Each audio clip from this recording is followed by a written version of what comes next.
मंजर मेरा ने और हाँ, हम लोग आ चुके हैं एक न्यू वीडियो में और बहुत ही टाइम बाद, लेकिन कोशिश करेंगे कि आप कंटिन्यू रहें। जी, तो आज की वीडियो का जो टॉपिक है वो है सुपरस्टिशंस ऑफ कोरिया। अब वो सुपरस्टिशंस तो हर जगह के होते हैं, जैसे पाकिस्तान के भी होते हैं कि कैच ही नहीं चलाते, चप्पल उल्टी नहीं रखते और क्लास नहीं चलाते, ऐसे ही बहुत सारे होते हैं।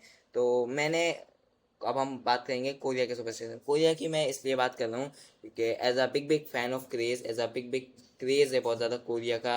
एशियन कंट्रीज़ में जहाँ तक कि हम बात करें, पाकिस्तान हो गया, इंडिया हो गया, क्योंकि पाकिस्तान इंडिया को उर्दू समझ में आती है तो मैं उर्दू में बना रहा हूँ। फिर अगली वीडियो मैं सुपरस्टिशन के मैं बताऊँगा, लेकिन मैं बनाऊँगा इंग्लिश में। तो सबसे पहले हम कुछ सुपरस्टिशंस के बारे में बात कर लेते हैं। बेसिकली आज मैं 10 सुपरस्टिशंस हैं, जिनमें से 5 मैं आज आपको बताऊंगा और 5 मैं आपको कल बताऊंगा, ताकि ज़्यादा वीडियो बन सकें।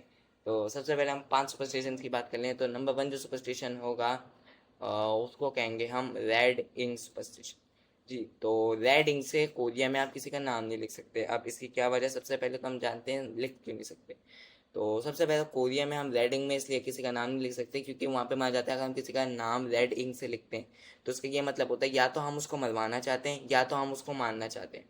ये दो वजह होती है कि अगर हम उसका रेड नेम से लिखते हैं, और ये इसलिए होता है क्योंकि जो रेड होता है, बहुत पहले की बात है, वर्ल्ड वार के टाइम की बात है। कोरिया में मतलब जब वर्ल्ड वार हुई थी तो जो जो मर जाता था ना, तो उसका नाम एक वॉल पे रेड खून से लिख दिया जाता था।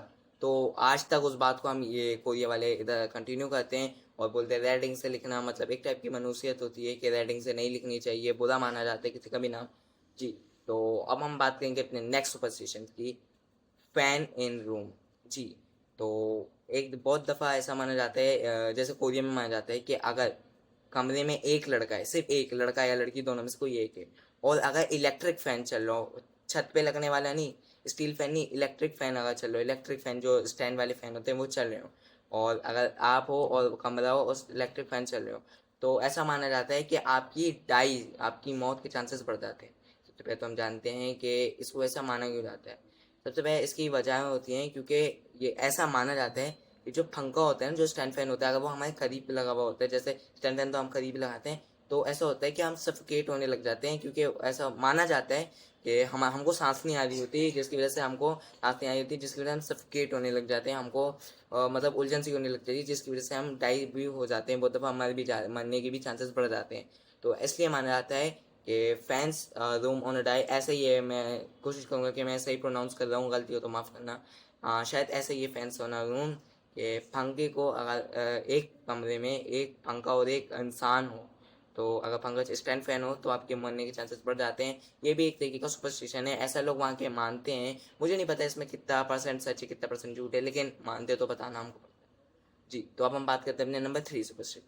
जी, नंबर 3 सुपरस्टिशन है, नंबर 3 था, कहते हैं वो पिग। पिग, जी, जिसका नाम हम नहीं ले सकते, लेकिन पिग पिग का बेसिकली माना जाता है कोरिया में कि अगर आपको अपने ख्वाब में पिग दिखता है, कोरिया में माना जाता है, ये तुमको दिखा तो तुम खुश हो जाओ, कोरिया में ऐसा माना जाता है कि अगर तुमको अपने ख्वाब में पिग दिखता है तो इसका ये मतलब होता है कि तुम बहुत जल्द अमीर होने वाले हो। क्योंकि ऐसा माना जाता है कि जो कोरियंस में ऐसा माना जाता है कि जो पिग होता है ना, वो बहुत ज़्यादा ना, कहते हैं वेल्थ का मालिक होता है, बहुत ज़्यादा अमीरी का मालिक होता है पिग।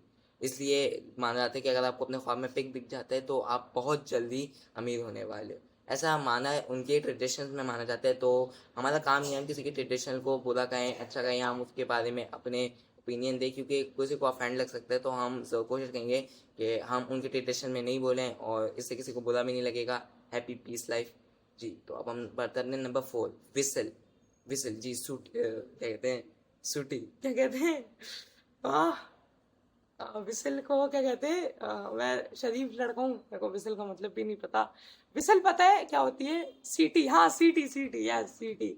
जी, तो सीटी सीटी कहते हैं कि कोरिया में सीटी, अगर हम अंधेरे में बजाए सीटी तो इसका माना जाता है कि हमको भूत दिखने के चांसेस बढ़ जाते हैं। और ऐसा क्यों होता है, तो अगर हम अंधेरे में सीटी बजाते हैं, तो सीटी बजाने की वजह से अगर हम अंधेरे में सीटी बजाते हैं तो ऐसा माना जाता है कि हमारी सीटी से घोस्ट भूत अट्रैक्ट हो जाता है।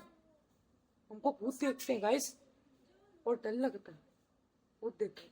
हाँ, तो हमको भूत देखने लग जाते हैं, तो इससे आ जाता है कि अगर हमको कहते हैं अगर हम अंधेरे में सीटी बजेंगे तो हमसे घोस्ट अट्रैक्ट हो जाएंगे और वो हमारी तरफ आ जाएंगे, बहुत ज़्यादा डर लगेगा। तो पढ़ते हैं अपने नेक्स्ट सुपर। हाँ सॉरी सॉरी, इसकी वजह भी जानते हैं, इसकी वजह भी जानते हैं। बहुत पहले कोरिया में एक न्यूज़ फैली थी, कहते हैं whistle out ghost, whistle out ghost. I think I pronounce better. Okay. आपने जापानीज लेजेंड भूत के बारे में अगर सुना होगा, जापानीज लेजेंड घोस्ट के बारे में, उनका यहाँ तक का कटा हुआ होता है चीक, उनका यहाँ तक का कटा हुआ होता है कानों तक का। तो उसके बारे में तो सभी जानते हैं। तो ऐसे ही सेम रेविलेंट, ऐसे बिल्कुल सेम ही कोरिया में है, लेकिन कोरिया में ये सब कटा हुआ नहीं है। कोरिया के भूत भी खूबसूरत होते हैं गाइस। हाँ, तो उनका ये सब कटा नहीं है, लेकिन ऐसा माना जाता है, बहुत टाइम पहले की बात है, जब तो कहते हैं द रिपब्लिक ऑफ कोरिया था, ना ही नॉर्थ कोरिया ना ही साउथ कोरिया, रिपब्लिक कोरिया। और उस वक्त कोरिया की स्पेलिंग थी Korea, नहीं Korea। तो ये थी उस वक्त की कोरिया की स्पेलिंग, जबकि मैं बात कर रहा हूँ। और कहते हैं जब ना ऐसा माना जाता था कि एक ना वो था सीरियल किलर, जब भी वो किसी को हंट करना चाहता था तो वो सीटी बजाता था। और ये एक तरीके का उसका वो भी होता था अलर्टनेस, के वो आ रहा है तो अब बचो, मतलब लौंडा बड़ा कॉन्फिडेंस था, बोलता बच जा, मारने आ रहा। तो वो इतना कॉन्फिडेंस होता था कि उसको मारता था, और जिसकी वजह से आज तक बेचारों के अंदर खौफ बैठा हुआ है। और अगर अगर आप वो अंधेरे में सीटी बजाते हो तो आपको वही पोस्ट मिल जाता है, वही काटने पीटने वाला पोस्ट। बच के रहना अगर कोई तो। जी, तो अब हम बढ़ते हैं नेक्स्ट लास्ट सुपर स्टेशन, उसके बाद अल्लाह हाफिज बाय बाय हो जाएगा। तो जो हमारा लास्ट सुपर स्टेशन है वो है हमारे बूट्स, जूते, जूते। जी, तो जूते को हम क्या कहेंगे कि मतलब आ रहे जूते को नहीं, सॉरी। हाँ, तो जूते का सुपर स्टेशन बेसिकली ये है कि अगर हम किसी को जूते कहते गिफ्ट करते हैं तो बहुत बुरा माना जाता है, क्योंकि ऐसा माना जाता है अगर हम किसी को अपने जूते गिफ्ट, अपने नहीं, अगर हम किसी को जूते गिफ्ट करेंगे तो इसका ये मतलब होता है कि ये जूते पहन के भाग जाओ हमारी जिंदगी से, यानी पैसे लेकर निकल जा मेरी बेटे की जिंदगी से, ये वो वाला सीन है। तो हाँ, तो ये